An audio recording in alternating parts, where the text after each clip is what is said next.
Stand by. The program will begin soon. Your investigation by the House Weaponization Committee uncovers a two-tiered system of government. Apparently, they put out a 17,000-page report on this. Through its oversight and investigations, the Select Committee found numerous instances of federal government being weaponized against the American people. For example, the Select Subcommittee highlighted censorship by big tech that led Mark Zuckerberg to admitting Facebook was pressured by the Biden-Harris White House to censor Americans, empowered whistleblowers to come forward and have their voices heard despite retaliation by the Department of Justice and the FBI. They protected the First Amendment, leading to the dissolution of the Global Alliance for Responsible Media, GARM, and other organizations that work to censor American speech.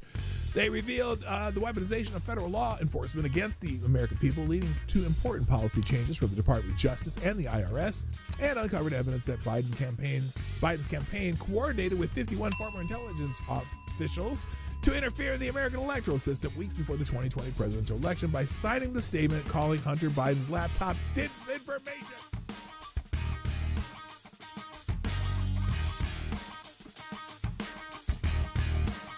So, is there a labor shortage? Ultimately, the entire need for H-1B workers is predicated on a supposed domestic worker shortage. According to the Bureau of Labor Statistics, the current native-born American labor force participation is around 63%. Meanwhile, the foreign-born labor force participation is a stunning 68%.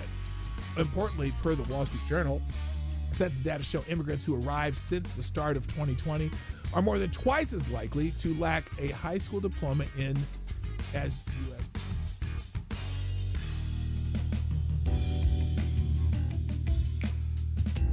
months. He beat not one but two Democratic opponents, swept all 7 swing states, and became the first Republican to win the popular vote in 20 years. He has realigned American politics, remaking the GOP and leaving the Democrats reckoning with what went awry. I'll tell you what went awry. They suck! Okay.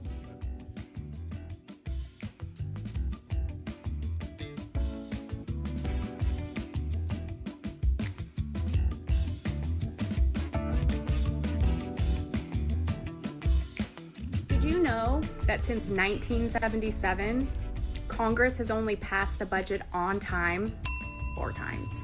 The last time Congress passed a balanced budget was in 2001. That was the Did you know Congress? That over the last 6 years, Congress hasn't passed an appropriations bill on time once? In fact, we have had 17 continuing resolutions in the last 6 years. 6 years. And since Biden has taken office, we have had over 11 omnibuses pushed through. Congress has only passed a balanced budget 4 times ever, meaning we didn't have a surplus or a deficit.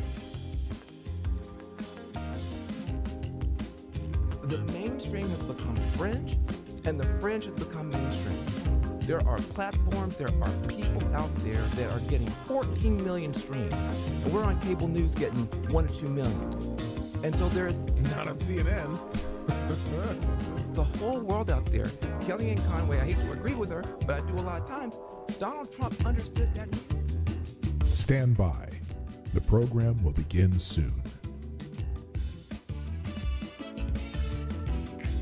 Friday Q&A, and let's the first question today is from our friend Avocados Diabli, who says, have you ever woke up half naked except for a pair of lace panties, a Foot Locker's employee's ref jersey, and a Pirate's eye patch stuck in the slide of a children's playground? AD? I'm becoming concerned. I'm becoming concerned. I would love to hear that story, though. But just out of curiosity, I don't know if I really want to hear that story. But, no, I haven't.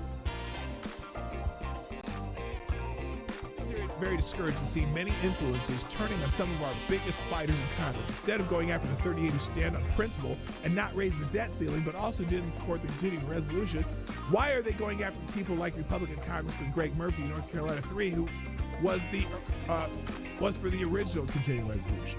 Or why not just go after the Democrats who are responsible for this entire mess? Why eat our own strong conservatives, especially over something like the debt ceiling, when no one really wants it raised in the long run? Even if the 38 had voted yes on the American Relief Act, it still wouldn't have passed. So what is the end goal here? To get rid of strong conservatives because we don't 100% agree all the time? Stand by. The program will begin soon.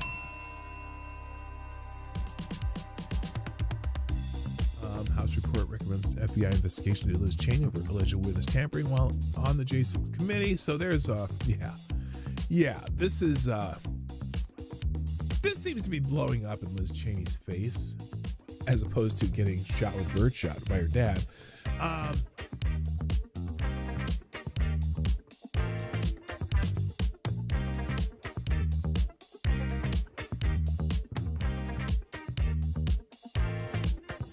Here's another one. Taxpayers fund a disinformation index, but the real fake news is that it's useful. The Department of State wasted $330,000 to fund censorship of non-liberal and conservative media. Historically, the largest purveyor of disinformation is the U.S. government, without question. And now, once again, the government has decided to position itself as the ultimate judge of what is true and what is not.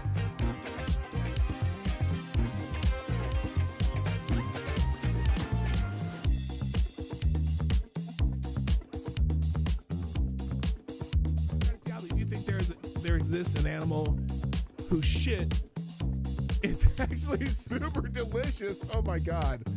It would have to be some sort of seafood. I don't know. Avocado, what would you consider to be the most disconcerting thing about one could see in the toilet after you got done going to the bathroom? Only things that come from inside you count. Well, I think a 14-foot tapeworm would be kind of disconcerting. You're like, what the heck? That was inside of me? Okay. Lord Stanham asks, which member of Congress would you like to catch leprosy? You can name as many as you'd like. Well, let me just start with Jamie Raskin. And Adam Schiff. That's enough. This is light. Avocado Diablo says, why is it that Nancy Mace is the only woman in Congress that does not sound like one of the teachers from Peanuts to me when she speaks? Maybe it's because she's from the South. Although her accent is not that pronounced. Sound Noble Nation, is this the penultimate? Is this the last question? No, it's not. Lord Stanhope, will you have a Merry Christmas? Melancholy. We already explained that earlier.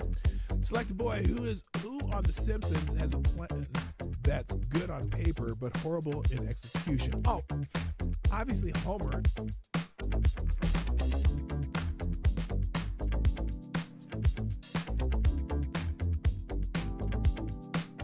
How many of you remember the name Crystal Magnum?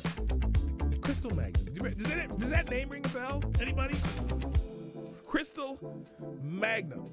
Now, even if you don't know that name, you know. It sounds like a stripper name, doesn't it? Crystal Magnum? That sounds like a stripper name or a porn star name or something like that, right? Well, here's an update in the story of Crystal Magnum. Congress members haven't even received the text yet. The deadline is Friday. This is utter insanity. That is... I don't know if that could be any less accurate or more accurate. I don't know. Congress at last passed a real budget in 1997. Since then, Congress has typically relied on continuing resolutions or omnibus spending bills to fund the government. There should be 12 different funding bills, I guess, normally, and they're doing an omnibus bill. They just put it all on paper the last minute, and then just pass it because they want to go home for Christmas. Well, F that shit. So people are saying shut it down. They've typically relied on continuing resolutions or omnibus spending bills to fund the government rather than completing the full budget process as intended by the 1974 Congressional Budget I can imagine what can be and be unburdened by what has been. You know? What can be unburdened by what has been? What can be unburdened by what has been. What can be, unburdened by what has been. What can be, unburdened by what has been. What we can see, what we believe can be, unburdened by what can be.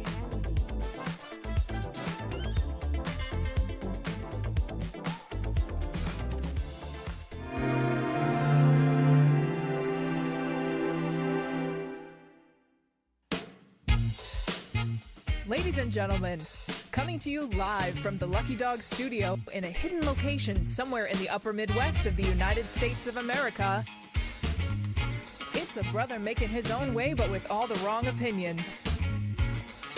Welcome to the Morning Night Live with your host, the one and only P-Dog Knight.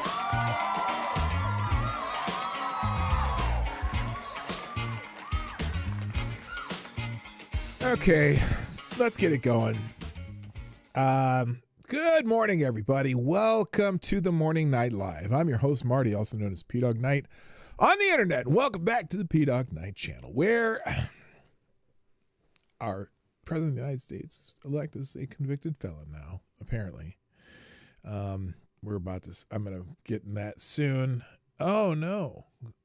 Christ, no. Dear. Okay, I don't know what this is. Anyway, hey, it is Friday. Happy Friday. Free for all Friday. The 10th of January, 2025. And we already have a Streamlabs Superstar sponsor today. Thank you, Gunfox61. You are the new Streamlabs Superstar sponsor of the day. Dropping a Hamilton in the tip jar. Oh, I didn't, there's a whole bunch of stuff I haven't done yet, isn't there? I'll get to that. He's dropped an article in the links. I don't think I did the requisite fixie thing though, did I? Did you even see an alert for that? I didn't even see it come in. It was 1 minute ago? I did not even see it happen. Let's see. I don't know what's going on here. Let's see if this works. Let's see. Is that it? Oh, that's weird. There is no alert. Did I miss something here? What the hell? What happened there? Okay. Anyway, glad to see you're all here, and we got quite a few tabs open, and also it's obviously Friday Q&A today, so I got the box up there. If you haven't, I did the tweet thing, but I didn't put it in the chat. If anyone wants to put that in the chat, and people can do the requisite let's go, that'd be great. And let's see, Clownbot, it's Friday. Let's fix that too. What am I doing? I was so caught up in other stuff that I needed to get done that I didn't do the important stuff. And so it is also, I don't know why I named the show Ice Shack Hooker Edition, only except for the reason was that I found the picture that Avocados Diabli found for me. Apparently, he's been frequenting Ice Shack Hookers because that picture looks awfully real. I'm just saying. And congratulations. Those are a fine pair of legs hanging out of that Ice Shack. I hope your endeavors are fruitful. Anyway, we do have a show today to do though, and the big news obviously is Donald Trump's getting sentenced today. I'll do this. Here, I'll put it in the link. Here, I'll put a copy, paste. There we go. There. If you want to do a let's go to the tweet, there it is.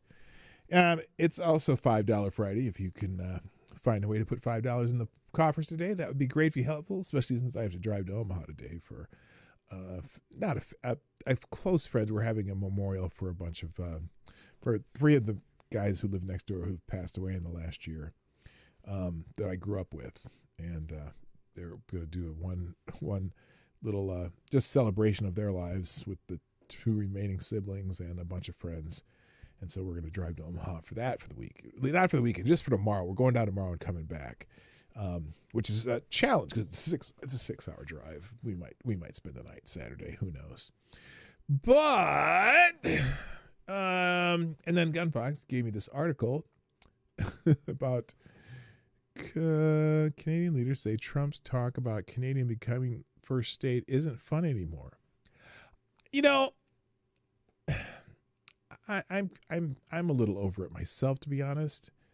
And not that I care that, oh, well, there's one. That one works. Thank you, Gunfox. You are, and that's the Jack, what's his name's girl there dancing. Boomer Vision brought to you by 2025. It's going to be all fucked up. Monday, 5 p.m. Central Standard Starship test flight. Oh, okay. Well, we'll drop that article too. So we got a couple of articles from Gunfox. We got a bunch of stuff trending. We got a Friday Q&A. We got a lot going on. So let's just get started because I'm floundering in this beginning part. So first in the chat today is Somnambul Nation. Beat Avocados Diablo by just a hair. Also, good morning, Avocados Diablo. Good morning, sir. Almost forgot your theme song. Also, hey to Mike Savage, Blarg, Kara Soldiers in the house. K-Shul's here.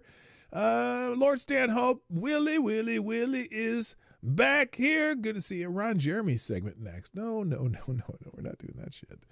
Also, good morning, Attack Alpaca, Johnny Boomer Tech, my other favorite Canadian, Unacceptable Views. Robert Banks is in the house. Good morning. And my favorite Canadian, Jaeger Pony.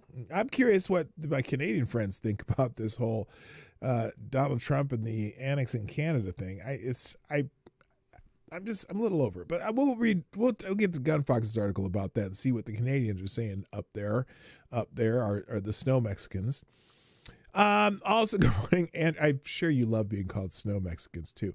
Andrew Thorsten is here, and GDSOB, good morning. And who else? Is that everybody so far? If you're here, say something in the chat. Good morning. Amazing Disgrace is in the house. 23 people, 6 likes. Hit the damn like button and say hi in the chat so I can say hi to you, and we'll keep things moving along here. All right, let's go ahead and get started because I got to get to this rather quickly. By the way, I don't have a lot of articles open, and just because there's enough articles that I found on X, and I got Gunfox's couple articles, so I'll put the aggregator from Ace of Spades, and that's a pretty good one. Also, honorable mention, favorite Canadian, Special Can Acids here. Good morning. So, let's just start with the basics. Thanks to people who have shared the show. We got it is Ice Shack Hooker Friday. I might just in the winter call it Ice Shack Hooker Friday instead of Free for All Friday. Oh, and if you want to sponsor the show, I'm sure Johnny Boomer Tech will eventually put a link in the chat. PDognight.live. That's the best place. YouTube super chats are fine too. Venmo, Cash App in the description. All right. Thank you though to the people tweeting out the show. First, of course, Somnambul Nation, as always, tweeted out the shows or promoted on X, the app formerly known as Twitter, and gave us a good let's go Ice Shack Hooker. Let's go. Yeah, bitch. Also, thank you. Oh, there's backup links. Thank you for doing that. I got it in Streamlabs though. Thank you, Gunfox. And Gunfox, I know you're here. You're not in the chat though. I just realized that. There you are. Now you're in the chat. I didn't say hello because you were in the chat, but you've been already doing donations, super chats, whatever. Thank you, Amazing Disgrace, also tweeting out the show. And I believe this is your Let's Go. That makes me nervous. If you ever see the cat do that, they're ready to pounce or something. And there you go. All right, so that's everyone who said let's go so far. Please join in the fun. And let's see, 24 people, 7 likes. Hit the like button. And all right, let's get into this stuff because there's a lot to do. It is Red Friday. And of course, every time I promote Red Friday, I myself forget to wear red. So I'll probably have to change into something red. But Red Friday is the day we wear red to remind, or it's something red. It doesn't have to be red, but not everything has to be red. But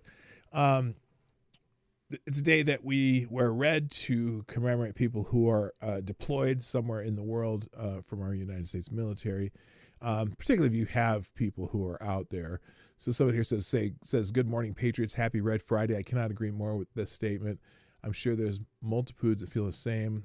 My hope is for a major change to this topic in all things. What is this?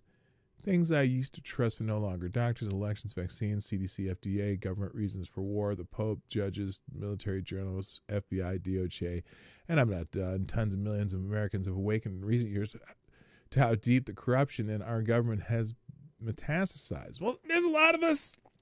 There's a lot of people who've known this for a long time, that not all our institutions are what they are, and that we have to kind of hold our institutions accountable. And that goes from the police, because look, I was a big supporter of the police, but they do some dumb shit too. There's some of them, and there's bad people in every place you go. So you got to make sure you hold different agencies accountable. You can't always trust agencies. Sometimes you got to make sure, have people out there that have your interests that will check them. And so we got to do that. But anyway, that's not what Red Friday's about. And I don't understand this. What does that have to do with Red Friday? That's weird. But anyway, good morning, my brothers and sisters and patriots. Happy Red Friday day to be safe and stay warm.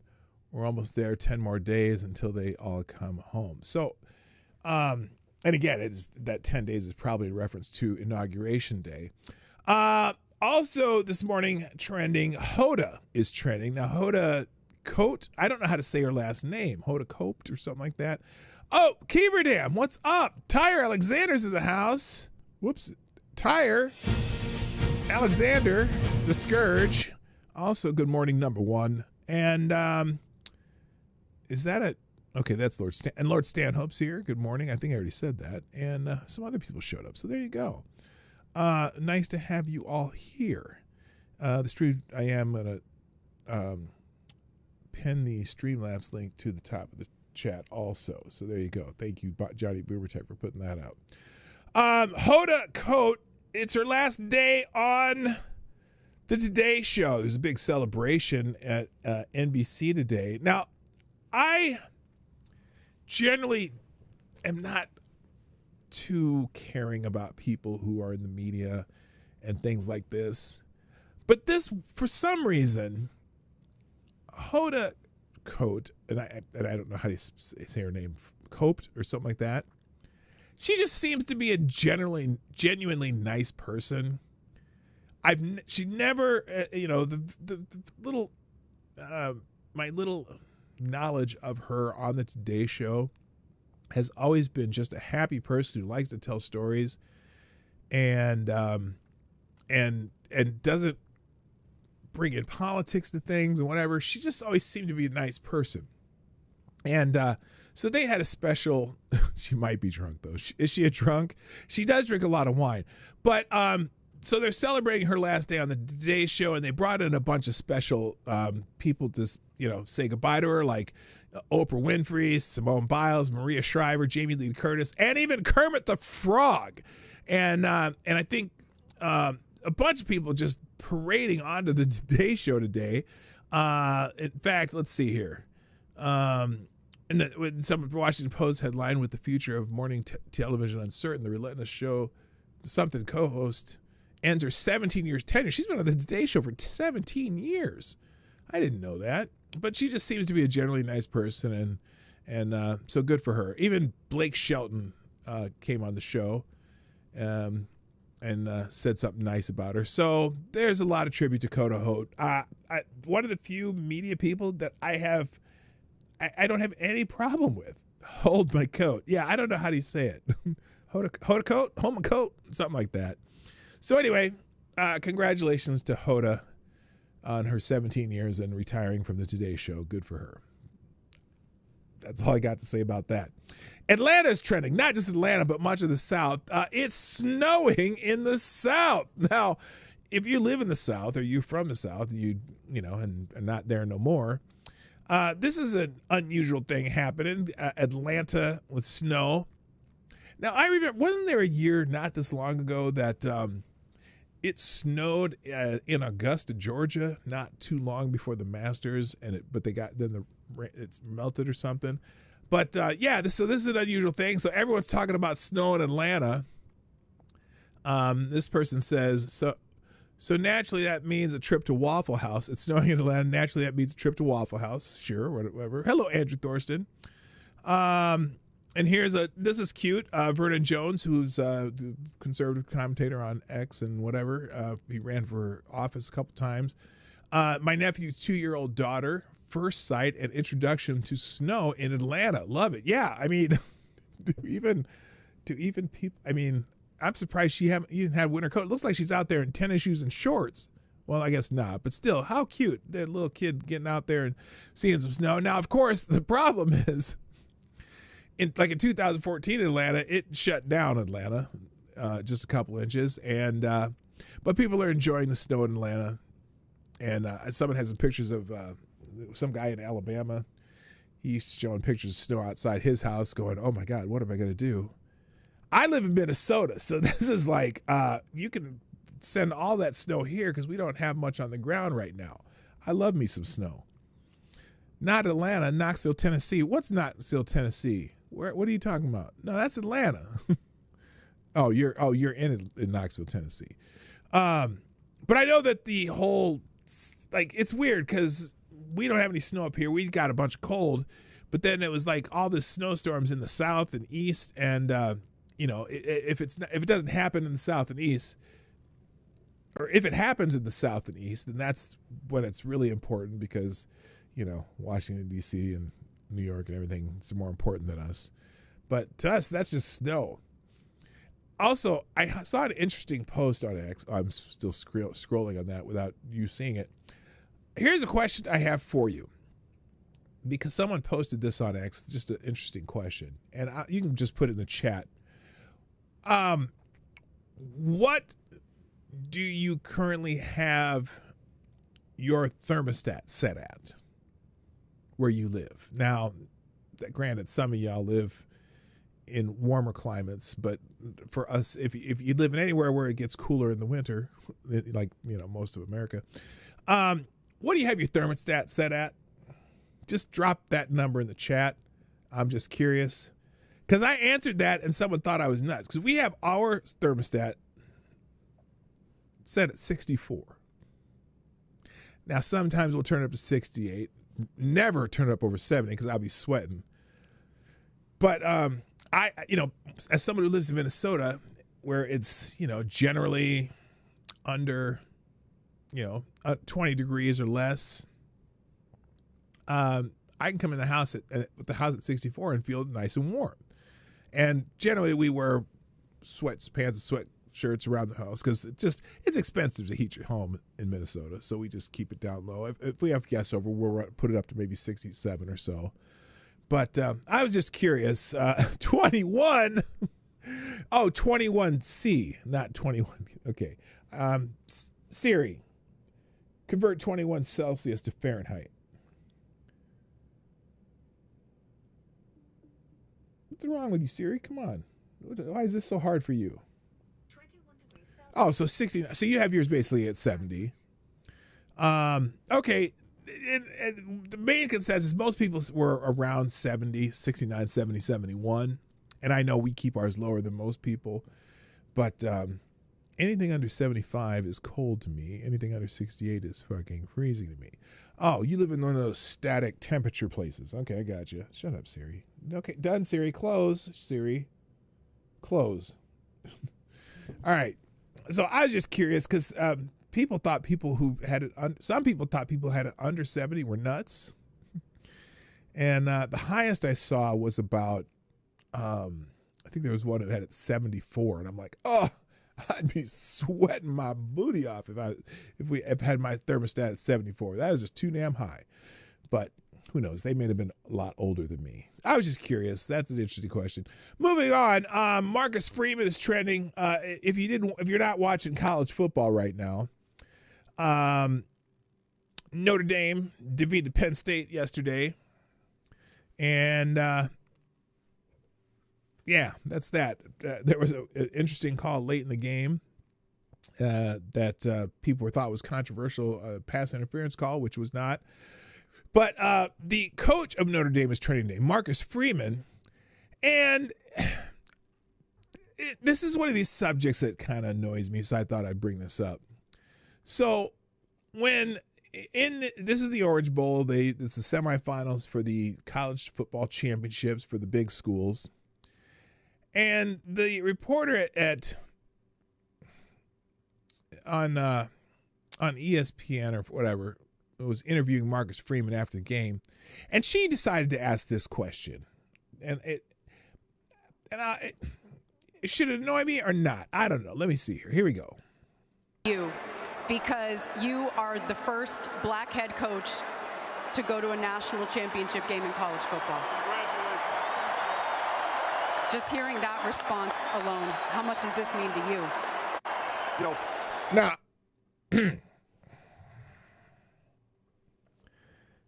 here's why it annoys me as a man of melanin.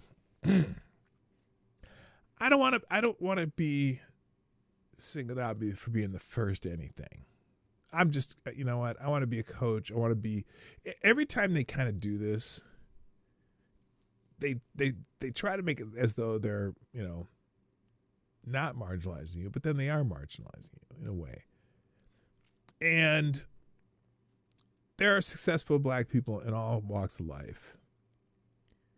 And I would just, for me, if someone wants to point that out to their kids, great. Because, just say, hey, you can aspire to be like that guy. But I want every kid to aspire to excellence. And I don't know why this bugs me so much. But anyway, but also apparently because he's not just black, he's half Asian. And she didn't mention that part. So I think his answer, he kind of starts to include more people. I guess his answer is pretty cool, though. You know what I'm saying? Hello, John Arnott. I've said this before. I don't ever want to take attention away from the team. Yes, and that too, because the team, he got his team there, and it's not necessarily about the coach. It's for all of them. Anyway. And I hope all coaches, minorities, black, Asian, white, it doesn't matter, great people continue to get opportunities to lead young men like this. Yes, now I love his answer. But this ain't about me, this is about us. And we're going to celebrate what we've done because it's something special. You. Okay, so anyway, and yes, Avocados Diablo, that is the actual trophy for winning the Orange Bowl. It is a giant crystal trophy, and they fill it with oranges. It's just, it's strange, but that is the Orange Bowl trophy. So anyway, and the people criticizing this, Notre Dame just won the biggest game since 1988. How does ESPN react? By focusing on one half of Marcus Freeman's race. Freeman absolutely crushes his answer and says he hopes all coaches, regardless of race, get opportunities like he did. Which I like that. I guess I like that answer. But someone, Mary Catherine Hand, is there a class action lawsuit I can join against Marcus Freeman for making me not hate Notre Dame? I have a lot of sunk cost here. I don't know what that means, but anyway, congratulations to Marcus Freeman and the Notre Dame Fighting Irish getting to the championship game tonight. Ohio State plays Texas. If you're watching all that stuff, that should be a good game. A lot of horns down. In fact, horns down is trending in X. I don't need to talk about that though. All righty then, let's move on. Let's talk about Trump real quick because apparently Donald Trump got sentenced this morning. I was going to do it live, but I think they've already done it. So here's the article from the AP. Breaking: Judge sentences Donald Trump in hush money case, but declines to impose any punishment ahead of his White House return. Now, and this is basically just so the liberals can call him a 34 convicted felon, right? Which is right here. Libs get to call him 34-time convicted felon snort, which is all they wanted the whole time. Doesn't matter. It'll eventually be overturned on appeal. It will be destroyed on appeal. There's no way that this case is going to stand on appeal. It's such a novel use of the law. But here's the AP article. Trump live updates. Judge sentences Donald Trump in hush money case, but declines to impose punishment. Let's play this video here. Oh, that's 2 hours long. We ain't playing that. Let's see if we can get to, I wanted to do this live earlier, but obviously missed it. Supposedly, oh no, I see what they're doing.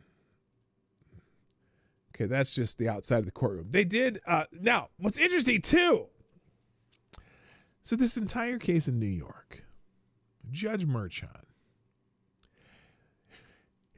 for the entire case, decided that there would be no, like, cameras or radio feed in the case. But for the sentencing, he decided to do it live. Now, let's see if we can find.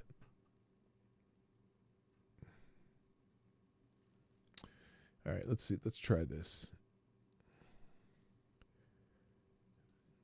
Because that link was not the one that I wanted. Here we go. Nope, not here's what key witnesses said. Oh, nobody cares. Nobody cares what the key witnesses said. Here we go. Is this the right one? Let's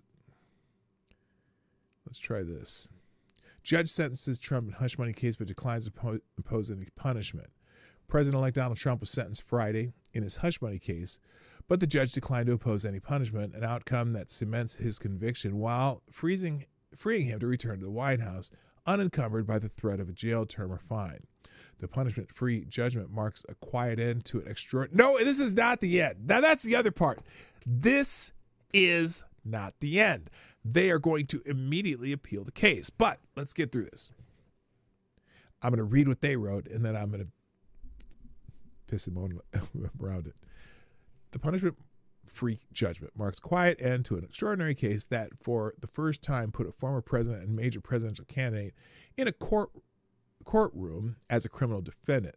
The case was the only one of 4 criminal indictments that has gone to trial, and possibly the only one that ever will. Manhattan Judge Juan Merchan could have sentenced a 74-year-old Republican up to 4 years in prison. Instead, he chose a sentence that sidestepped thorny constitutional issues by effectively ending the case, but assured that Trump will become the first president convicted of a felony to assume the presidency. Unlike his trial last year, when Trump brought allies to the courtroom and addressed the waiting reporters outside of the courthouse, the former president did not appear in person Friday, instead making a brief virtual appearance from his home in Palm Beach, Florida.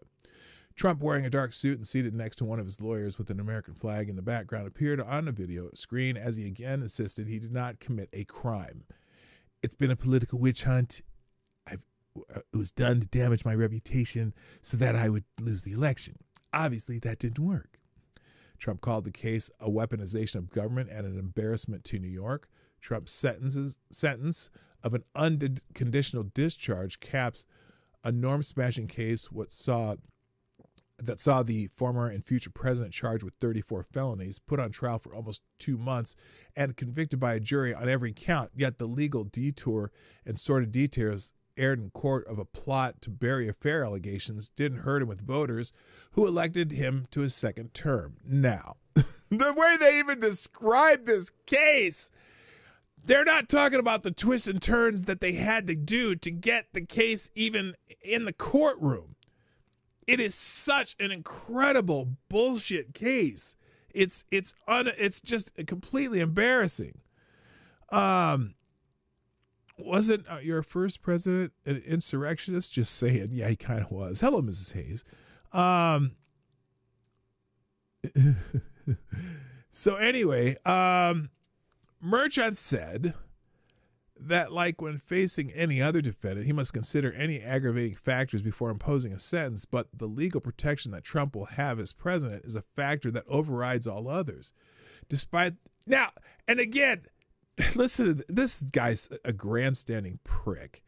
Despite the extraordinary breadth of those legal protections, one power they do not provide is that they do not erase a jury verdict. No, but the appeals process will. Trump, briefly addressing the court by video, said his criminal trial and conviction had been a very terrible experience and insisted he committed no crime. Before the hearing, Merchan had indicated he planned the no penalty sentence, called it unconditional discharge, which meant no jail time, no probation, and no fines would be imposed. Prosecutor said Friday. So basically, they did this for nothing. This is the most useless shit ever. The only reason they wanted this trial to be completed is so they could call him a convicted felon. And it's so aggravating. Before Friday's hearing, Merchant had indicated he planned no penalty sentence, blah, blah, blah, blah. Prosecutors said Friday that they supported the no penalty sentence, but they shied at Trump's attack on the legal system throughout and after the case. The once and future president of the United States has engaged in a coordinated campaign to undermine its legitimacy, prosecutor Joshua Steinglass said. Rather than show remorse, Trump has bred disdain for the jury verdict and the criminal justice system, and his calls for retaliation against those involved in the case, including calling for the judge to be disbarred, has caused enduring damage to public perception of the criminal justice system and has put officers of the court in harm's way. No, this trial has caused enduring damage to the public perception of the criminal justice system. That's the problem. As he appeared from his Mar-a-Lago home, the former president was seated with his lawyer, Todd Blanche, whom he tapped to serve as the second highest ranking Justice Department official in his oncoming administration. The American voters got a chance to see and decide for themselves whether this was the kind of case that should have been brought, and they decided. And that's why in 10 days, President Trump is going to assume the office of the President of the United States. Before the hearing, a handful of Trump supporters and critics gathered outside. One group held a banner that read, "Trump is guilty." The other one held one that said, "Stop partisan conspiracy, stop the political witch hunts." The hush money case accused Trump of fudging his business records to veil a $130,000 payoff to porn actor Stormy Daniels. She was paid late in Trump's 2016 campaign not to tell the public about a sexual encounter. She maintains, she maintains and unmaintains it kind of selectively. The two had a decade earlier. He says nothing sexual happened between them, and he contends that the political adversary spun up a bogus prosecution to try to damage him. "I never falsified business records. It's a fake, made-up charge," the Republican president-elect wrote on his Truth social platform last week. Manhattan District Attorney Alvin Bragg, whose office brought the charges, is a Democrat. Well, yeah, we know that. Bragg's office said in a court filing Monday that Trump committed serious offenses that caused extensive harm to the sanctity of the electoral process and to the integrity of the New York financial marketplace. Get the fuck out of here. While the specific charges were about checks and ledgers, the underlying accusations were seamy and deeply entangled with Trump's political rise. Prosecutors said Daniels was paid off through Trump's personal attorney at the time, Michael Cohen, as part of a wider effort to keep voters from hearing about Trump's alleged extramarital escapades. Trump denies the alleged encounters occurred. His lawyer said he wanted to squelch the stories and protect his family, not his campaign. And while prosecutors said Cohen's reimbursements for paying Daniels were deceptively logged as legal expenses, Trump says that's simply what they were. There was nothing. Is it a non-disclosure agreement a legal expense? Someone tell me if a non-disclosure agreement is a legal expense. I'm waiting. But the other problem is the idea that they were doing this to hide it from the election. Well, the so-called felonies were after the election. He didn't write the checks until after the election. That's what they're saying. That's what they're saying. You can't affect an election if it's after the election. Hello, Shiograth. What's up? So anyway, there was nothing else it could have been called, he wrote in Truth Social last week, adding, "I was hiding nothing." Trump's lawyers tried unsuccessfully to forestall a trial since his May conviction on 34 counts of falsifying business records. They have pulled virtually every legal lever within the reach to try to get the conviction overturned and the case dismissed, or at least the sentencing postponed. Trump's attorneys leaned heavily into assertions that of presidential immunity from prosecution, and they got a boost in July from the Supreme Court decision that affords former commanders-in-chief considerable immunity. Trump was a private citizen and presidential candidate when Daniels was paid in 2016. He was president when the reimbursements to Cohen were made and recorded the following year. Merchant, a Democrat, at least the AP is identifying that Merchant and Bragg are Democrats. Merchant, a Democrat, repeatedly postponed the sentencing, initially set for July, but last week he set Friday's date, citing the need for finality. He wrote that he strove to balance Trump's need to govern the Supreme Court immunity ruling, which he disregarded completely because he still allowed witness testimony from staff about things that happened in the White House. The respect due the jury verdict, which he basically forced, and the public expectation that no one is above the law. And, and the public's realization that you can indict a ham sandwich if you really try hard enough. Trump's lawyers then launched a flurry of last-minute efforts to block the sentencing, blah, blah, blah, blah, blah. So we know all the story behind that. This is insane. This is one of the most insane things. I mean, it's so classic lawfare that will be just destroyed in the appeals process. When that appeals process ends, it will not be a conviction anymore. And it's funny because on X, who was writing about this? I have it here, just a second. So this jagoff, Tristan Shell on X. Is it okay to call someone a jagoff? You know what's funny, because I never heard that term until I went to college, and all the people from Chicago would call people jagoffs all the time, and that's just weird. So this guy right here, Tristan Snell, he's one of these lying, sniveling, ex people. He's also, I think is he with he's also a prosecutor who prosecuted Trump University, author of Taking Down Trump. That's his claim to fame. Breaking, New York's highest court denies Trump's motion to stop his sentencing in Manhattan tomorrow with Stormy Daniels' campaign cover-up criminal case. Trump is getting sentenced tomorrow, this was yesterday, and will officially be a convicted felon forever. Forever? Forever, ever? Because, and I asked that question why? Why do I ask that question? He'll be a convicted felon forever. Except that if the conviction is overturned in the appeals process, you are no longer and never were a convicted felon. If your conviction is overturned in the appeals process, you are no longer and never were a felon. So it's not forever if it gets overturned, you dipshit who's supposed to be a legal ace.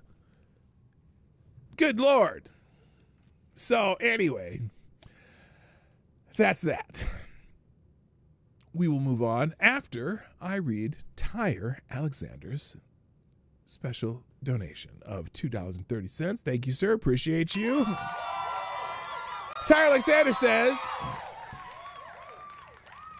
Chris Rock said they don't know if they send it. If they do, wait, Chris Rock said, don't they know if they send him to jail, you're only going to make him more popular? He's like fucking Tupac. You are just going to make him sell more CDs. All you had to do was leave him alone and he would have disappeared. Dems be dumb. Yep, that's true. Thank you, Tyre Alexander. All right, maybe I'll put that out there too. Let's put it right behind this AP article. All right, let's get into a couple articles that Gunfox sent me here real quick, just so I don't forget, and then we'll get to more stuff, and then we'll talk. Well, we're not. I'm sure there'll be at least a couple Ishaq Hooker questions in the Friday Q&A, so we'll get there. So, Gunfox sent me a couple articles, dropped a couple Hamiltons in the bar, and when you drop a Hamilton in the tip jar, you can throw an article in, and it will hijack the show. So this is about our friends up in Canada. From the AP, Canadian leaders say Trump's talk about Canada becoming the 51st state isn't fun anymore. And I'm gonna raise that and raise the bar a little bit. I don't know what Trump's doing with all talk about Canada and Greenland and the Gulf, calling the Gulf of Mexico, Gulf of America, and all that stuff, and Mexico, whatever. And he's not the president yet, so maybe he's just trolling. Maybe he's just, I don't know what's going on here. I'm not, frankly, I'm not necessarily a fan of it. You know, there's a whole bunch of stuff that he had on his agenda when he's running for president that I am hoping that is front and center. And surely the people he's putting in cabinet positions will help facilitate the things that we really want to happen. You know, but one of the things, though, that a lot of people on the left are saying, well, all you Republicans care about was the price of eggs, and he's not even doing anything to bring the price of eggs down. No, I didn't give a fuck about the price of eggs. I gave how the country is running, all the illegal aliens, they're sending money everywhere, anywhere except for to help Americans, and just a whole bunch of things that the Democrats are wrong about. So that's why I voted for Trump.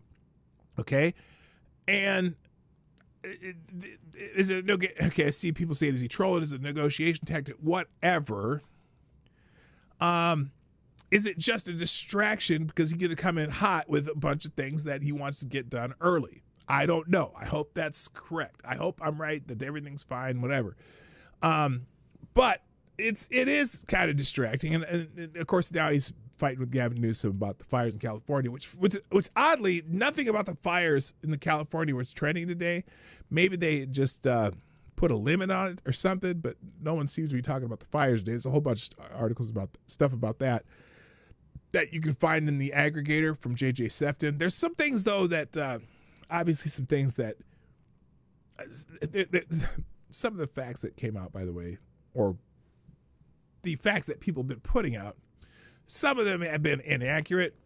And so we're finding that some of the numbers, whatever, as far as like the funding for the fire department, whatever, some of them have been inaccurate, but still this whole thing is about mismanagement. But okay, I digress. Let me get back to where we're at. So anyway, Canada's leaders say Trump's talk about Canada becoming the 51st state isn't funny anymore. U.S. President-elect Donald Trump comments about Canada, or that Canada should become the 51st state, are no longer a joke and are meant to undermine America's closest allies, Canada's finance minister said Wednesday. Dominique LeBlanc, the country's point person for U.S.-Canada relations, said Trump was smiling when he first made the comment during a dinner at Mar-a-Lago with Prime Minister Justin Trudeau in late November. The joke is over, said LeBlanc. It's a way for him, I think, to sow confusion and agitate people to create chaos, knowing this will never happen. Trump keeps floating the idea that Canada should join the United States as the 51st state, saying Tuesday he would not use military force to invade the country, which is home to more than 40 million people and is a founding NATO partner. Instead, Trump said he would rely on economic force as he erroneously cast the U.S. trade deficit with Canada, a natural resources-rich nation that provides the U.S. with commodities like oil as a subsidy. It's becoming counterproductive, said LeBlanc, referring to Trump's rhetoric about Canada. LeBlanc has been talking to incoming Trump administration officials about increasing border security in an effort to avoid a sweeping 25% tariff that Trump has threatened to impose on all Canadian products. LeBlanc recently appointed to the role after the abrupt resignation of the previous finance minister. He also announced he won't run to replace Trudeau so he can focus on the tariff threat. Trudeau announced Monday he will resign as prime minister and will stay on until a new Liberal leader is chosen. Here, I gotta get rid of these boxes here. They're driving me nuts. The timing is awful for sure, said Liberal lawmaker Judy Schroe of the leadership change, but we will do what we have to ensure that Canada stays strong. Yeah, like maybe get rid of the Liberal Party as the majority party, or at least the governing party, because they're a minority party, but the minority parties get together and make the Liberal Party person prime minister. It seems like they always do. Good morning, Midnight in Exile, by the way. Ribeye, $27 a pound. Holy shit. So anyway, asked about Trump's comments, Schroe said he should focus on his own issues in his own country because he's got lots of them. And that is true. I'm not going to argue with that. Canadian Immigration Minister Mark Miller also fired back, dismissing Trump's comments as ridiculous. There's no chance of us becoming the 51st state. I think that is that is beneath the President of the United States, Miller said. I said a few weeks ago that this whole thing was like a South Park episode. And look, personally, me, P-Dog, Ned, Marty, whatever you want to call me, I think it's a little silly too. But let's see how they deal with the. I didn't know there was a huge border issue on the Canadian side, although it wouldn't surprise me. But let's see how that negotiating tactic works. Trump refused to rule out acquiring Greenland and the Panama Canal by military force and has said the U.S. doesn't need anything from Canada, including automobiles, lumber, and dairy products. Well, I know some of the cars are built up there. And dairy, I mean, we do have a lot of dairy in California, Wisconsin, and Minnesota, whatever. A lot of dairy in Illinois, whatever, Iowa. But you know, we're a good trading partner. I'm not sure what's going on here. I don't know who's misinforming him. Ontario Premier Doug Ford said, right now we ship 4.3 million barrels of crude oil into the U.S. 60% of their energy imports are coming from Canada. Yes, 60% of our energy imports. But we generally have been, at least at some point in the near past, a net exporter of energy. But yeah, so 60% of our energy imports doesn't mean it's not 60% of our energy, though. U.S. imports approximately Now this says, U.S. imports approximately 60% of its crude oil from Canada, with Alberta alone supplying 4.3 million barrels per day, according to the U.S. Energy Information Administration. The U.S. consumes about 20 million barrels a day, while domestically producing about 13.2 million barrels a day. So that's not 60% of its crude, is it? No, that's not even. Okay. And anyway, this means that about a quarter of the oil U.S. consumes every day is from Canada. See how they don't know how to do math when it comes to that. 60% of our crude imports are from Canada, but it doesn't import 60% of our crude. Anyway, Canada is the top export destination for 36 U.S. states, nearly 3.6 billion Canadian, or 2.7 billion American, worth of goods and services cross the border each day. Ford said Canada will retaliate if Trump imposes tariffs, saying that a wide range of U.S. products shipped to Canada will be targeted, but he declined to specify which ones. Canada is also the largest foreign supplier of steel, aluminum, and uranium to the U.S., and has 34 critical minerals and metals that the Pentagon is eager for and investing in for national security. So the AP clearly sees this as dangerous talk because they want to make sure that we are worried about it. Anyway, someone says at the same time, we can't take the bait. Oh, Foreign Minister Melanie Joly says she never takes Trump's threats lightly. At the same time, we can't take the bait, Joly said. We have to show that we have a strong economy and we are strong and we are not going to be annexed. Well, I don't believe that Trump really wants to annex Canada. I don't want another state of lefties. And most of Canada, the majority, if you were going to have a two-party system, are lefties. So anyway, that's not happening. All right. Thank you, Gunfox, for that one. He has another one here. Taller, heavier version and smarter version of SpaceX Starship is almost ready to fly. They got another big monster coming up here. The upsized version of SpaceX Starship mega rocket rolled to the launch pad early Thursday in preparation for liftoff on a test flight next week. The 2-mile transfer moved the bullet-shaped spaceship one step closer to launch Monday from SpaceX Starbase test site in South Texas. The launch window opens at 5 p.m. Eastern Time.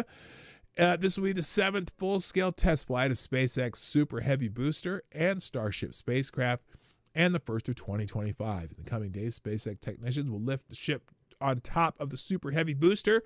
Already in place on the launch mount, teams will then complete the final test and preparations for the countdown on Monday. Quote, the upcoming flight test will launch a new generation ship with significant upgrades, attempt Starship's first payload development tests, fly multiple re-entry experiments geared towards ship catch and reuse, and launch and return the Super Heavy booster, SpaceX officials wrote in a mission overview posted on the company's website. The mission on Monday will repeat many of the maneuvers SpaceX demonstrated on the last 2 Starship test flights. The company will again attempt to return the Super Heavy booster to the launch site and attempt to catch it with the 2 mechanical arms, or chopsticks, on the launch tower approximately 7 minutes after liftoff. And that freaks me out. I hope they're able to do this over and over. It's just so cool, man. It's some fucking science fiction shit. SpaceX accomplished a feat on the 5th Starship test flight in October, but aborted a catch attempt in November flight because of damaged sensors on the tower chopsticks. The booster, which remained healthy, diverted to a controlled splashdown offshore in the Gulf of Mexico. For the next flight, SpaceX added protection to the sensors on the tower and will test radar instruments on the chopsticks to provide more accurate ranging measurements for returning vehicles. These modifications should improve the odds of a successful catch of the Super Heavy booster and the Starship on future missions. In another first, one of the 33 Raptor engines that will fly on the Super Heavy booster, designated Booster 14, in SpaceX fleet, was recovered from the booster that launched and returned to Starbase in October. For SpaceX, this is a step towards eventually flying the entire rocket repeatedly. The Super Heavy booster and Starship spacecraft are designed for full reusability. So that's freaking amazing. 45 to 60%. I'm not sure what that meant. So, yeah, this shit's amazing. I mean, I'll let you all read the rest of the article, but because there's a whole lot going on in this. But some pictures. Look at that thing. What is that? That looks like something from the day the Earth stood still or something. You know, it's just crazy. So, Starship Block 2 has smaller flaps than the previous ships. The flaps are located in a more leeward position to protect them from the heat of re-entry. Okay, that's interesting. So then they have simulated pictures of it on another planet or the moon or something. So anyway, oh boy. Thank you, Gunfox, for dropping that in the links today. That's awesome. All right, shall we move on? Let's see. What is this? That's not what I wanted. Okay. Let me just close that. Oh, and then we have an article from yesterday about the court not declining to stop Trump's sentencing. The reason they did have that sentencing this morning is because the Supreme Court decided not to stop the sentencing. Oh no, the Supreme Court. This is the appeals court. They didn't stop his sentencing. So we already had the sentencing. So let's just take that article out of there. I don't know why they had that in there. All right, now, the only thing I'm really going to talk about the fire today, because I want to just recoup and get more information and maybe come back Monday with more information. But my mother lives in Long Beach, California, the opposite end of the greater Los Angeles area from where the fires are. And so I gave her a call last night, and I was like, how are my sisters doing, my nieces, whatever, who live around the Los Angeles area, but not near the fire area, just trying to see if they're starting to evacuate other people. And one of my nieces lives in an area that's not near the fire, but probably the closest of all my relatives. And apparently she got an alert yesterday, an evacuation alert. And then like 10 minutes later, she got an all clear that, nope, this is a false alert. And I was like, well, wait, why did that happen? Well, apparently, yesterday, LA County erroneously sent evacuation alerts to the entire county. Los Angeles residents experienced a confusion and panic after receiving multiple erroneous evacuation warnings. These alerts were triggered by a technical error in the county's emergency notification system, causing widespread concern among the population during active wildfire situation. Authorities have confirmed that these were false alarms, urging residents to disregard the evacuation. So someone here said another evacuation alert apparently sent an error to LA County residents. Live updates here. No, it's kind of funny because when they show this, it's like, wait a minute, don't show this if this was the erroneous alert. But apparently another new wildfire erupted. So in Eaton, obviously there's a Palisades fire, there's a Malibu fire. And As the firefight continues against the Eaton fire and a Palisades fire, new brush fires continue to crop up, the latest in the West Hills area. Red flag warnings are in effect and will remain in place until 6 p.m. Friday for the Malibu coast and the Santa Monica Mountain Recreational Area, the San Gabriel Valley, the San Fernando Valley, Calabasas, and Santa Clarita Valley, the San Gabriel Mountains, and the 5 freeway and 14 freeway corridors. So they've got a bunch of different places that they're concerned about, let's put it that way. But they also seem to have caught someone who was setting fires. Apparently, in one of the areas, the Eaton fire, they found citizens caught someone setting fires.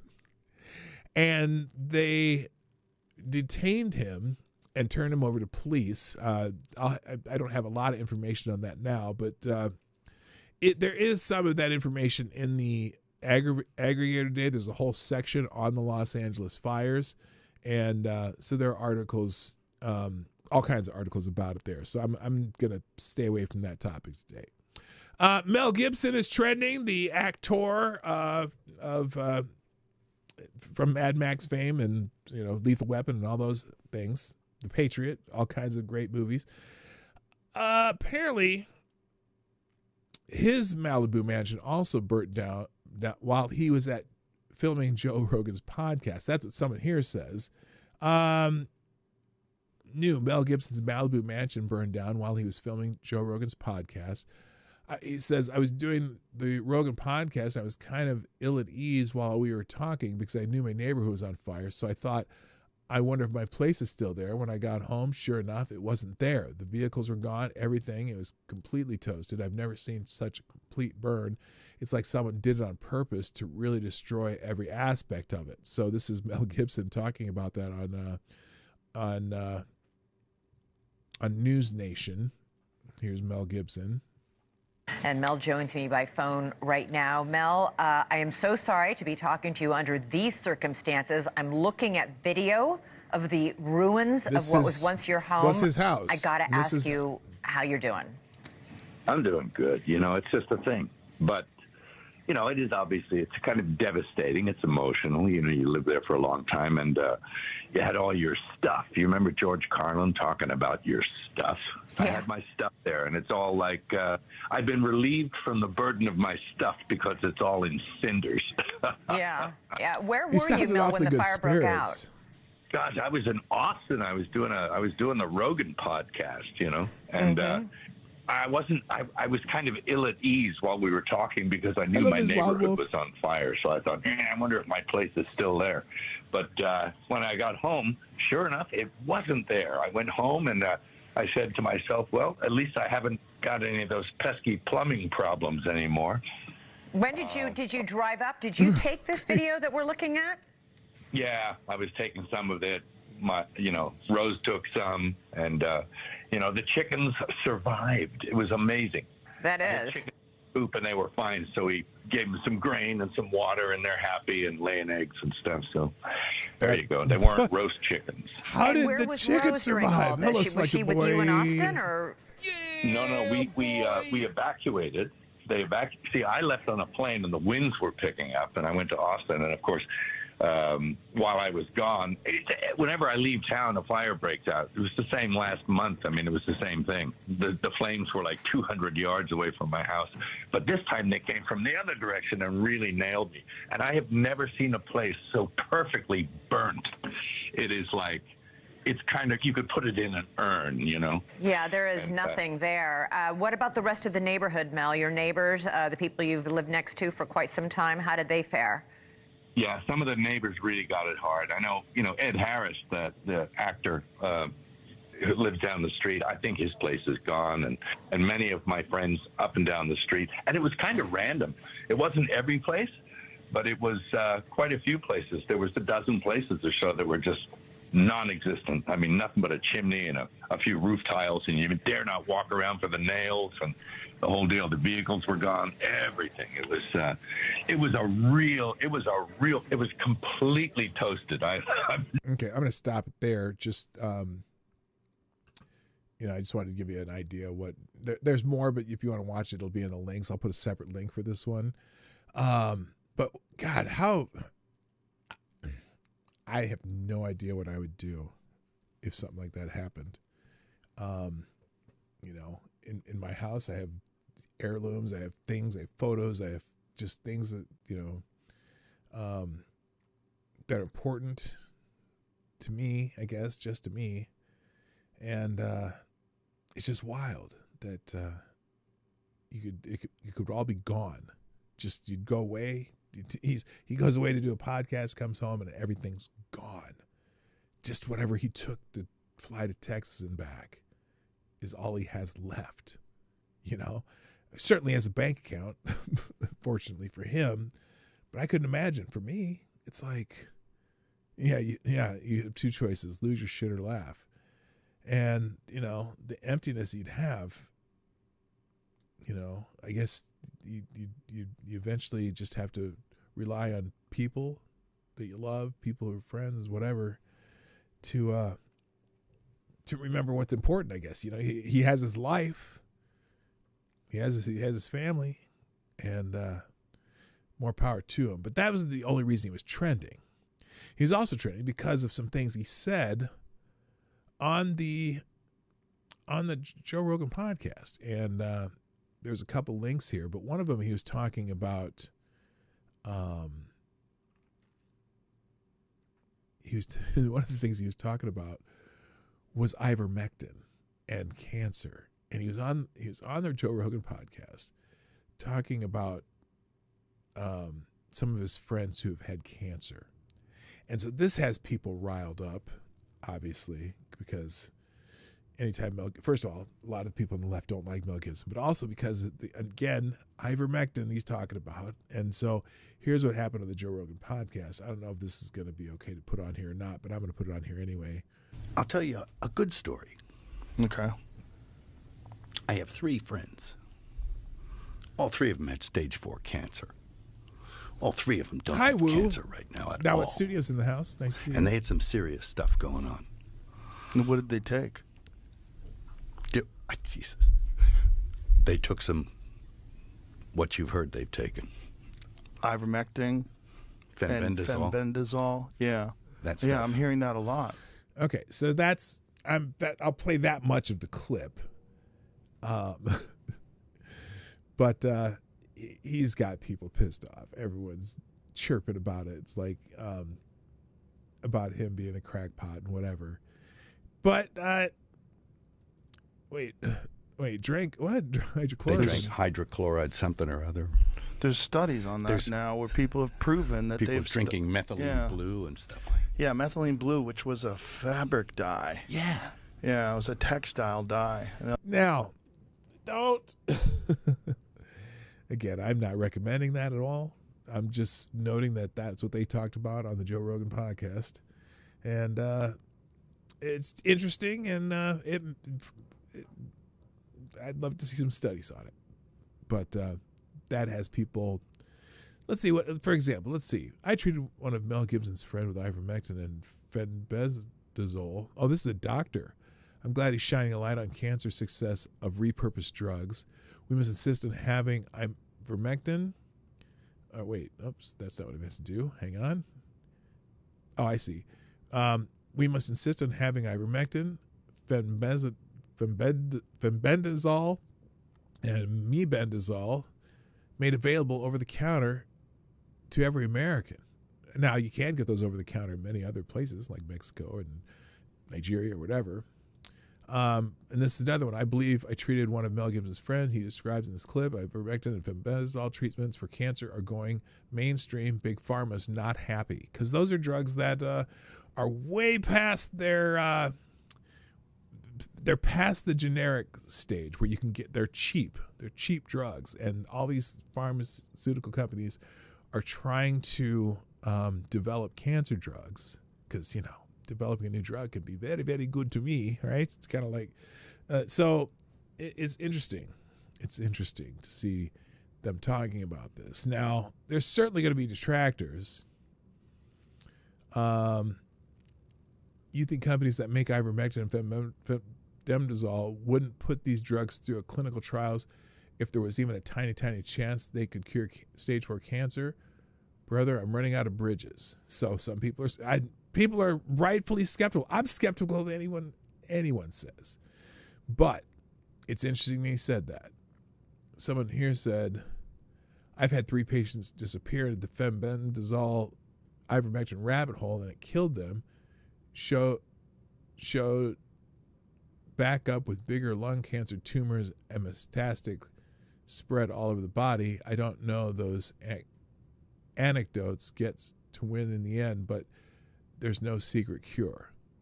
So a lot of people talking about those drugs. Interesting. So I read a couple pro posts and a couple con posts.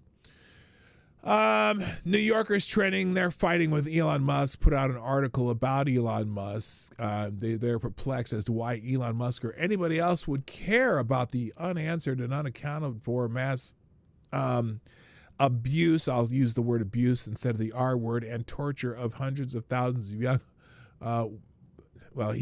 Ian Mild Chong says white working class British girls.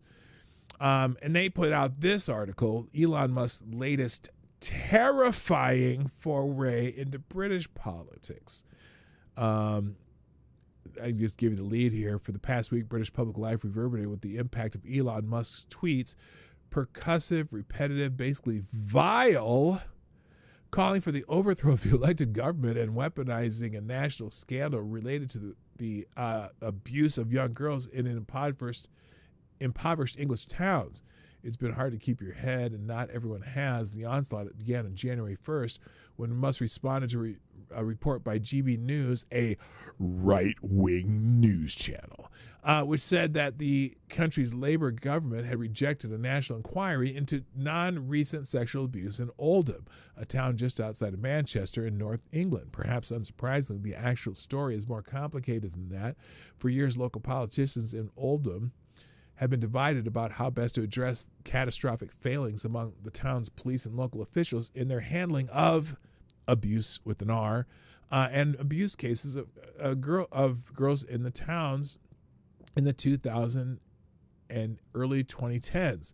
By the way, an example, in 2012, a social worker named Shabir Ahmed, who worked for Oldham Council for 18 years, was convicted of 30 child abuse with an R charges and sentenced to 22 years imprisonment. The scandal is distressingly familiar. A number of towns and cities across England, including Rochdale, Rotherham, Telford, and Oxford, and have experienced comparable episodes, often characterized by the politically charged fact that most of the perpetrators have been men of South Asian descent with Muslim backgrounds. At least they didn't just say Asians, because you don't want to think it's a bunch of Japanese people doing it.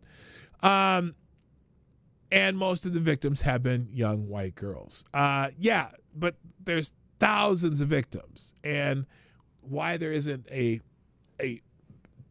don't know. Maybe it's a bigger overall inquiry to it. I don't know why. And it just happens to be that the majority of them were from Pakistan. And that doesn't mean that people from Pakistan are terrible people, but these particular people who did these crimes are terrible people for sure.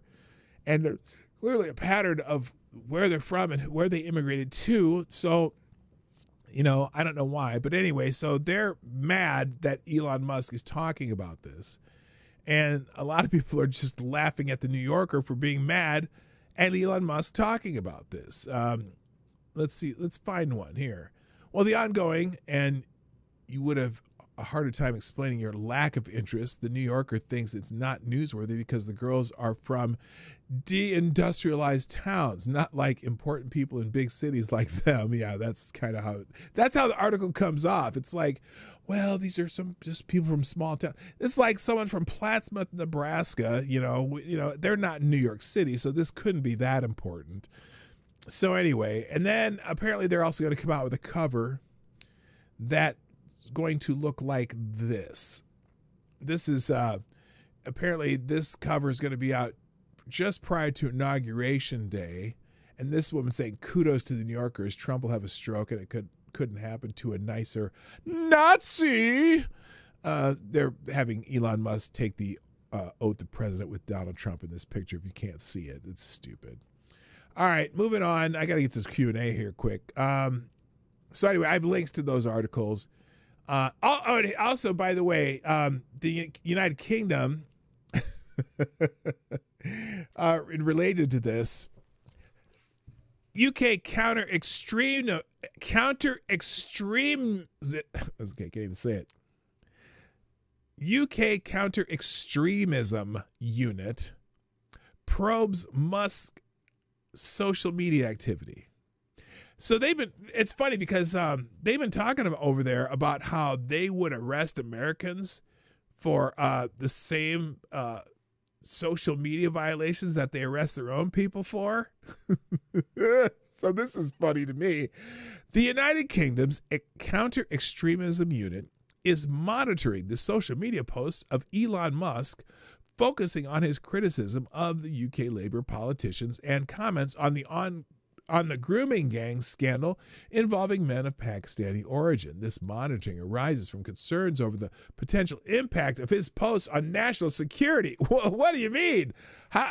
You mean bringing light to crimes in the UK would undermine your national security? I don't even know what that means.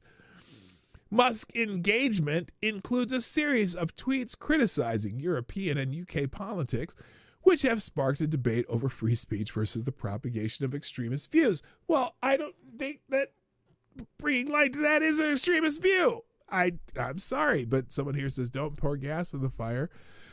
Labour issued a stark Elon Musk warning after launching counter-extremism probes. So there you go. They're looking. So now people are praying that Elon Musk will go to jail for bringing attention to terrible shit happening in the UK. I don't get it. Moving on. Let's just 10 days is trending because it's 10 days till Inauguration Day. Someone here named Mike Davis, the President of the United States is immune from criminal prosecution for official acts, ? But he is not immune from criminal sentencing by a corrupt, partisan, and dangerous local judge 10 days before his inauguration. The Supreme Court rejected that sentencing thing. Look, here's the good thing about Donald Trump being sentenced in that New York case. Now the appeals process can start because in New York, you cannot appeal a verdict until it has been, docketed and sentenced, until after sentencing. So now, great. There's no sentencing, whatever. There's nothing happening sentences-wise, other than they docketed the verdict. But now they can start the appeals process and get that bullshit thrown out. So there you go. But a lot of people talking about 10 days left, 10 days until. 10 days till we end this shit show. Someone said, I can't find the picture. Here's one though. 10 days left until we have a president who cares about the American lives lost in the California wildfires and doesn't joke about it. Oh, what did he do? Oh no, he didn't. Joe Biden. Madam Vice President, I know you're directly affected, so you fire away. No pun intended. Indeed. Thank you, Mr. Oh, ouch. Yeah, they just should have whatever. 10 more days of this shit show. Anyway, 10 days till inauguration. More snow forecast this evening, just as we finally finish shoveling out what was already on the ground. Blessed to face it instead of what others are facing. Yeah, if you're worried about snow and that's the worst thing that's happened in your life, feel blessed if you get to shovel. If you're able to shovel snow in front of your house instead of shovel ashes, that's good. Good point there. You got 10 days. You filthy animals. Clock is ticking. Be out of those doors by 12:01. The LA fires look like terrorism. Blah blah blah blah.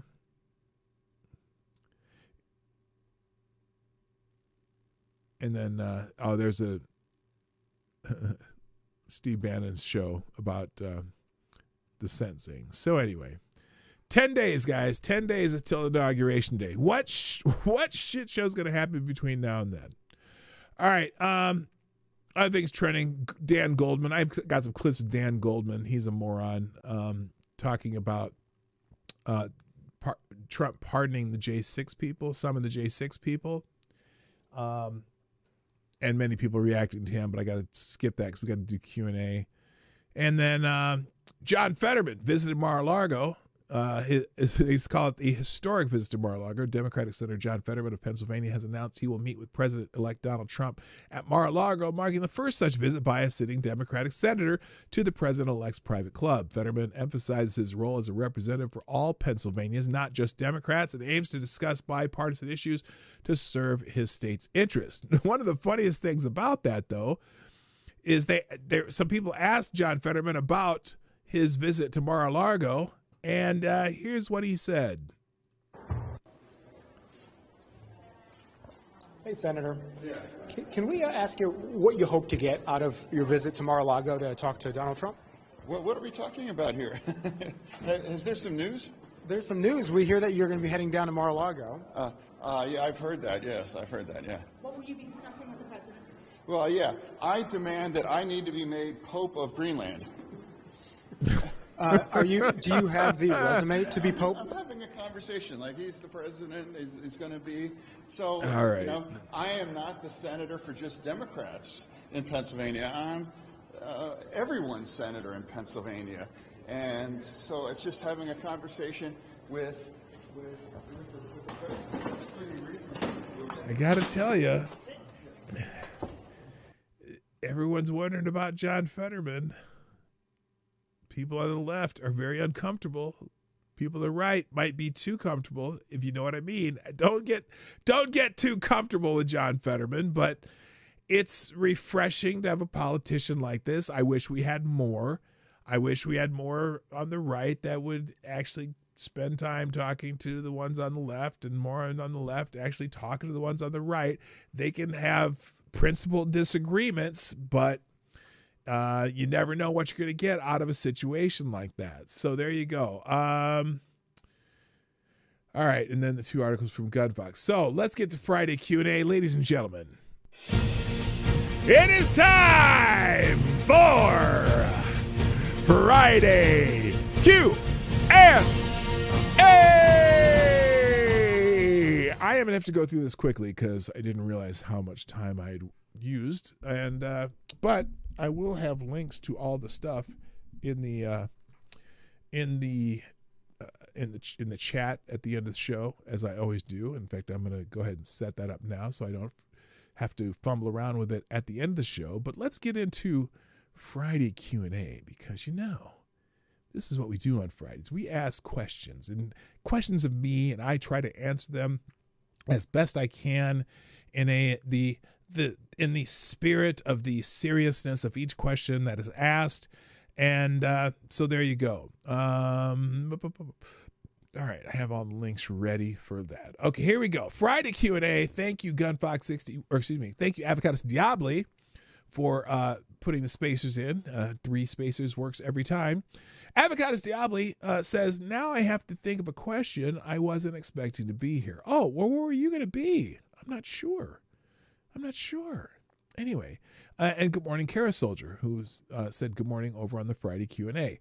First question of the day, though, however, is from Avocados Diabli, who asked, if you were quantum leapt into Hitler's body after he had a stranglehold on the German psyche, but before he went all final solution-y, what hijinks would you have used your evil powers for? There would have been a lot more Jägermeister produced and sent to all my friends around the world. And then I'd have probably, canceled a couple of those camps. So there you go. Avocados Diabli asks, if you were walking down the street, oh, never mind. And a speeding car goes by, and someone throws a frozen bottle of Johnson & Johnson's baby shampoo at you, after you wake up, are you allowed to cry?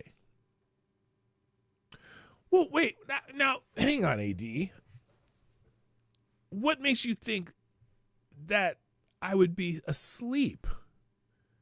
Who says that I would just first of all, now if you're thinking like if the frozen bottle of Johnson baby shampoo hit me in the head and knocked me out, well, who would think that I wasn't so nimble that I would be able to go,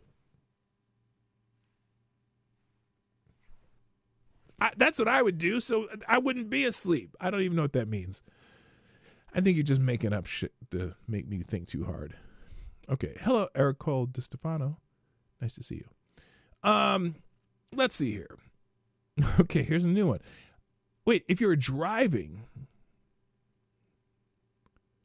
Okay, if you are, this is from Avocados Diablo 2, so it's going to be a complex question. If you are driving and if you are driving and turn on to a one-way street, do you immediately stop and turn around, or do you say, fuck it, and just hope you can get to an intersection before someone comes in the other direction? Okay, I'm going to read this question a little more carefully because I think I have the perfect answer for this. If you're driving and turn onto a one-way street, do you immediately stop and turn around? No, because if I turn onto a one-way street, I'm probably going the correct way. So everything else in this question is moot. Now, if another car comes, so I would go to the next intersection and maybe the next one after that because I'd be going the right way. See, I watch the signs when I drive. But, and then if another car started coming at me, I'd be honking at it going, hey, fucker, you're going the wrong way.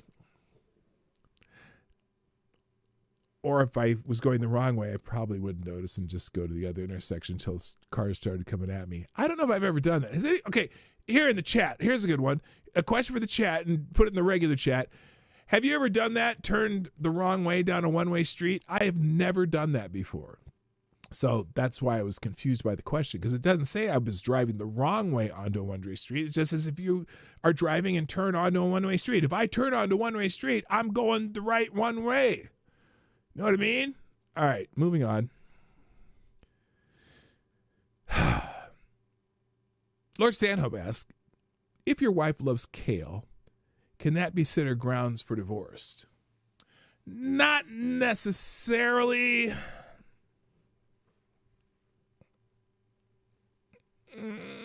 Tyre Alexander asks, if the world was ending and you had to choose between joining an ice shack hooker defense force on Hoth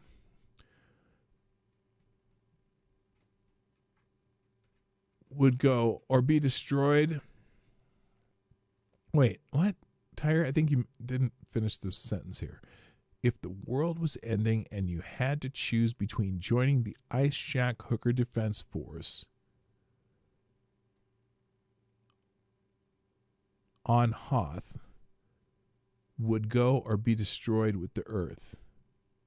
Oh, that was your choices of joining the Ice Shack Hooker Defense Force or be destroyed. Okay, I joined the Ice Shack Hooker Defense Force.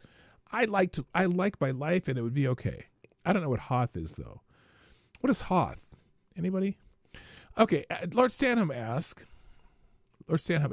as a professional bartender, champagne, Prosecco, or whatever they call it that comes from California. Depends what you're using for. Like, for example, I do like Prosecco for making mimosas better than champagne. Some people like champagne for mimosas. I think Prosecco with a little bit of sweetness, it makes a nice mimosa.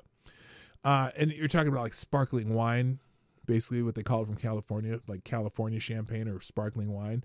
But I'm not a big champagne guy, but a decent mid-range champagne's good for celebration once in a while. Lord Stanhope asks, serious bartending question. How will the wildfires affect the California wine industry? And in your opinion, how long would the effect last? That's not happening anywhere near wine country. I mean, there's not a lot of wine production down in Malibu. That's farther north, so it won't affect the wine industry. I mean, maybe some in that area, but not much. Lord Stanhope, have you ever taken a dump so bad that it brought shame to your ancestors and embarrassment to family and friends? Yeah, earlier this week. Nasty. I'm glad I'm better. Avocados Diabli asks, is that Orange Bowl trophy a holdover from when scurvy used to be a thing or something? No, it's just they always put a big old giant crystal bowl and throw some oranges in it. I don't know. Anyway, Lord Saddam asks, why do I get the feeling Democrats are accepting their defeat? No, they're not. They are gearing up for as much shit as they can throw at the wall, man. I'm not excited about what's coming up from these assholes. That didn't sound right. Let's see, where are we at? Avocados Diabli asked, did you know that Lee Ving was cast to play Mr. Body in the Clue movie? Also, they could use the pun line, Mr. Body will be leaving soon. I did not know that, but I do know it now, if that's true. Avocados Diabli asks, what is the most offensive salad dressing, or if not offensive, the one that just insists upon itself too much? Most offensive salad dressing. Well, it depends. If it's Democrat, probably Russian. And if it's the Turks, Greek. There you go. That's the only thing I can think of. Lord Stanhope, who is your favorite Confederate general? Well, look, wasn't it Robert E. Lee? He was like, wasn't he a war hero in an earlier war? A lot of the Confederate generals were faithful American generals at one point. So I don't know. I don't have a favorite. I don't know much about the actual generals themselves. Lord Stanhope, why do people gush over Miles Davis' Kind of Blue when truly that album had John Coltrane, Cannonball Adderley, Bill Evans, and Paul Chambers? It was a jazz supergroup. Because it was a jazz supergroup. Period. He had the best players behind him, and he's considered one of the greatest ever. So it's just they don't gush over Miles Davis, they gush over the album, the work. So there you go. Sound Honorable Nation asks, regarding AD's image, how are you dragging that hooker inside the ice shack? Are you dragging that hooker inside the ice shack, or just humping her through the window? Oh, is that like a giant glory hole or something? Not that I know what that means. Wait, that's kind of, is that how, I don't know how that works. Anyway, you might just dive through the window, and there's probably some like bearskin rugs all over the floor and shit, or you know what I mean. I don't know. Anyway, Lord Stanhope asks, what's a better diet, Atkins, caveman, or keto? I have no idea what caveman is, and Atkins and keto are kind of just two versions of the similar diet. I guess keto helps you track the ketosis, whatever. I don't know, because I don't diet. I just eat, or eat more, eat less. Lord Stanhope, shats for dinner. I think that was probably part of a different part of a question. Oh, what's for dinner? It says shats for dinner. I'm like, no, I had not shat. But what's for dinner tonight? My wife made some calico beans that we haven't eaten yet. So I'll probably have that, and maybe just some kind of, maybe I'll go make some steaks tonight. We got to drive to Omaha in the morning, so I don't want to be too full, I guess. I don't know. But we'll definitely eat some of those calico beans my wife made. Really like that. Avocados Diabli asks, if you were going to fake your death, how would you do it? Where would you go? And what would your new identity be? Oh, wow. So this is interesting because we just watched the last episode of White Collar, the USA series, but we've been kind of binge watching it on Netflix. And he, the guy at the end, he faked his death. He had, did this elaborate plan and paid some people off in the ambulance chase, whatever, and ambulance people, and took some kind of what is it, blowfish venom or whatever that paralyzes you and make you simulate your death. And that was a pretty good way to fake your death. Although car crashes, the problem is with a car crash, you have to make sure it's fiery and there's a body in there. So I don't know. But the second part of the question is, where would you go and what would your new identity be? Well, I would probably, I might end up just go living in like Canada and become an ice shack pimp. So there you go. I was thinking like, remember from Starsky Hutch, Fozzie Bear? I was trying to think of a good ice shack pimp name that had something to do with bear, polar bear, something, I don't know. Avocados Diabli asks, if and when the police do a raid on the ice shack hooker, do all the hookers keep their air tanks nearby so they can dive in the water while they search for the shack? While they search the shacks. Well, the problem is, are the ice shack hookers like fishing while they're waiting? Or they have trap doors that have the hole? Huggy Bear. What did I say? Fozzie. Oh, Fozzie Bear's from the Muppet Show. Huggy Bear. Yeah. So air tanks. Well, yeah, but then they need dry suits because that's water's fucking cold. It's under the ice. So I don't know, man. Turn in that card. Turn in that card. Okay. So yes, they would do that though, because they would have dry suits ready and they'd, whatever. Lord Stanhope asks, as a professional bartender, will you consider returning to the church? We need some after service beverages. Well, look, since I've been in Minnesota, we've attended Lutheran churches where they do drink. So, but usually they just go to the bar because, like all the Lutherans in Wisconsin, they go to church and then they go to the bar to watch the Packers. Or in Minnesota, they go to watch the Vikings. Oh, wait. Avocado Stiabi with a small bullet said, I skipped a question. Wait a minute. Where did I skip a question?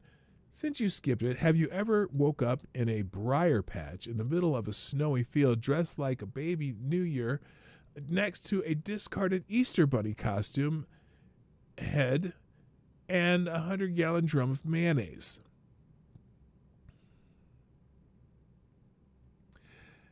Okay, AD, you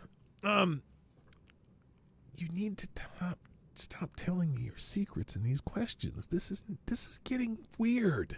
Come on, man. Thank you for sponsoring the show.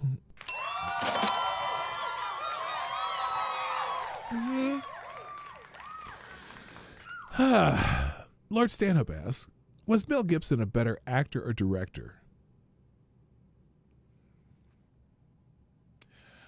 I'm going to say actor. I mean, I think he's a decent director too, but I think he's a better actor. Lord Stanhope, will you have a good weekend? Yeah, a lot of driving, but it'll be a good weekend. Lord Stanhope, is Trump our president? 10 more days. Lord Stanhope, is this the end?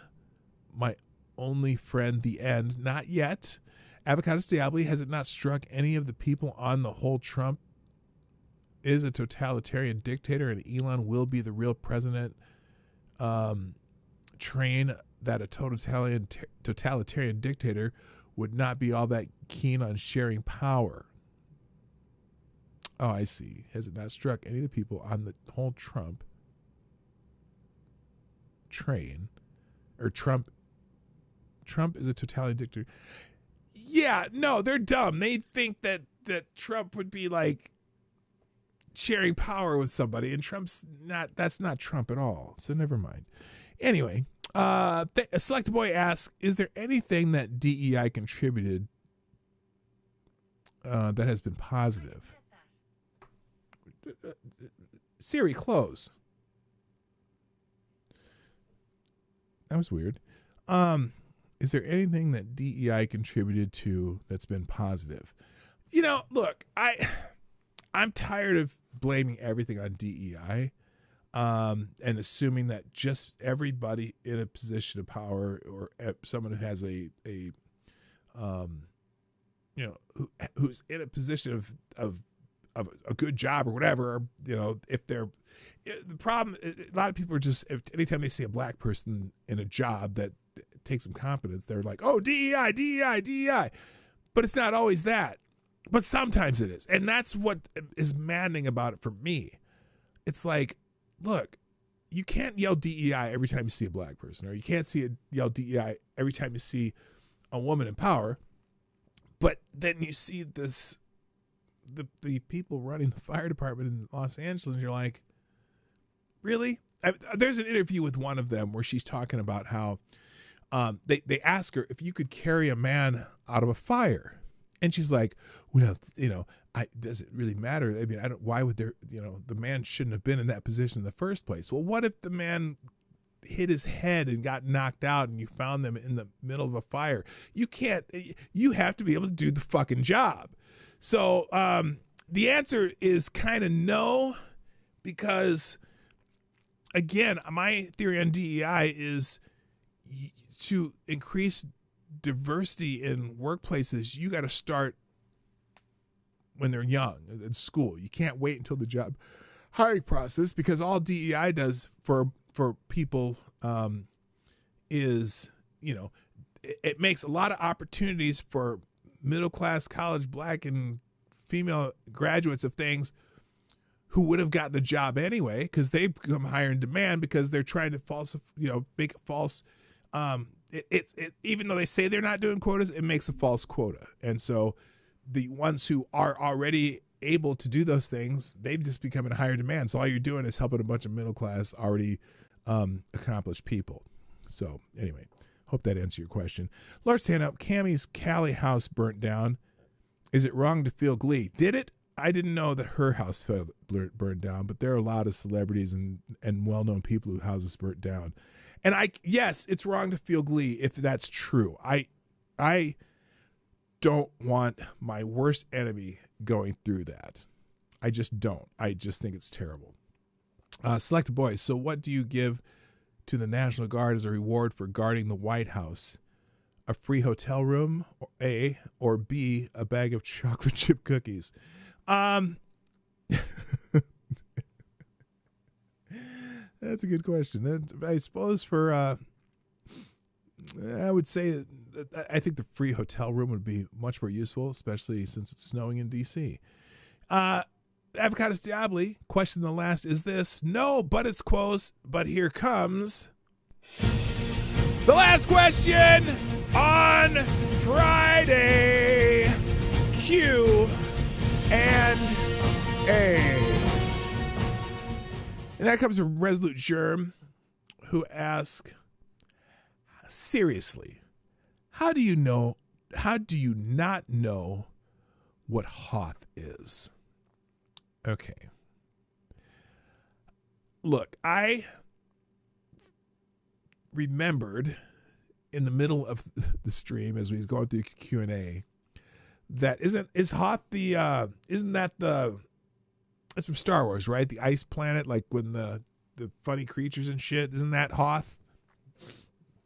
Yeah, it took me a minute and later I figured it out. So I do know what Hoth is, but it just didn't click in my head. So there you go. All right. And ladies and gentlemen, that's it. Thank you for joining me on the Morning Night Live. Here come the links for today's show in the chat. If you think about it, you can drop Streamlabs or Super Chat next time, or there's just links in the description. Venmo chat, Cash App if you want to sponsor the show. I'll be back next week at the normal time now that I'm feeling better. Here are the links. And that's it. I got to go. I'll drop those links in the description also. Thank you for a wonderful week. And thanks for sticking with me when I was sick and at weird times. I appreciate all of you. Gotta go. My name's P-Dog Knight, and I'm out of here. Bye-bye! Hey, this is P-Dog Knight, and thank you for watching today on the P-Dog Knight channel. If you have an observation or remark you'd like to make about this video or my channel, I absolutely welcome you to write it in the comment section down below. I really look forward to hearing from you. And before you go, if you like what you saw but you're not already subscribed, please make sure you hit the subscribe button and definitely click that bell that pops up afterwards so you'll be notified when I post new videos or when we go live. I broadcast my live show, The Morning Night Live, Monday through Friday at 10 o'clock Eastern, 9 o'clock Central. A special thank you to all the supporters of this channel who share our videos on social media and who make donations through Streamlabs, YouTube, Venmo, and Cash App, which are all linked in the description down below. Thanks again, and until next time, I'm P-Dog Knight, and I'm out of here.